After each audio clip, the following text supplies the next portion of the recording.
شروع اللہ کے پاک نام سے جو بڑا مہربان اور نہایت رحم کرنے والا ہے۔ السلام علیکم۔ ایک مرتبہ ایک شخص حضرت علی کی خدمت میں حاضر ہوا اور دست ادب کو جوڑ کر عرض کرنے لگا، یا علی، میں ایسا کیا کروں کہ دنیا اور آخرت میں سرخرو ہو جاؤں؟ اس کی بات سن کر امام علی نے کہا، اے شخص، تم اپنے آپ کو ان 7 کاموں سے دور رکھو، تم دنیا اور آخرت میں سرخرو ہو جاؤ گے۔ اس نے کہا، یا علی، کون سے کام ہیں جو نہ کرنے سے دنیا اور آخرت میں سرخرو ہو جاؤں؟ امام علی علیہ السلام نے فرمایا، پہلا کام اپنے والدین سے بدتمیزی نہ کرنا، کیونکہ اس عمل سے انسان کی عمر کم ہوتی ہے اور آنے والی خوشحالی غربت اور تنگدستی میں بدل جاتی ہے۔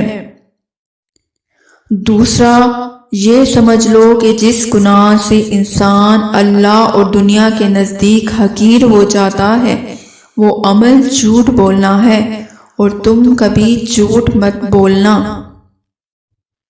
تیسرا کام جس عمل سے دنیا نفرت کرتی ہے وہ ہے ظلم کرنا، کیونکہ اس عمل سے انسان میں بیماریاں پیدا ہوتی ہیں۔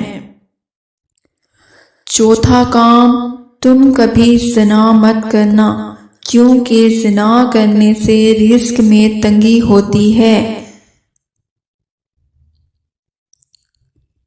پانچواں کام، تم کبھی نشہ مت کرنا، کیونکہ نشہ کرنے والوں کی صحبت بھی انہی جیسی نصیب ہوتی ہے اور باعزت دوست ان سے دور ہونے لگتے ہیں۔ دنیا ان کو دھتکارتی ہے، کوئی ان کی قدر نہیں کرتا۔ چھٹا کام، تم کبھی تکبر نہ کرنا، کیونکہ جو انسان تکبر کرتا ہے اس کی نعمتیں دن بدن کم ہونے لگتی ہے۔ اور ساتواں کام، تم کبھی حرام نہ کھانا، کیونکہ جو شخص حرام کھاتا ہے اللہ اس کی دعائیں قبول نہیں کرتا اور اس کو دوست نہیں رکھتا۔ اس شخص نے کہا، یا علی، میں آج سے کوشش کروں گا کہ ان 7 کاموں سے دور رہوں تاکہ میں دنیا اور آخرت میں سرخرو ہو سکوں۔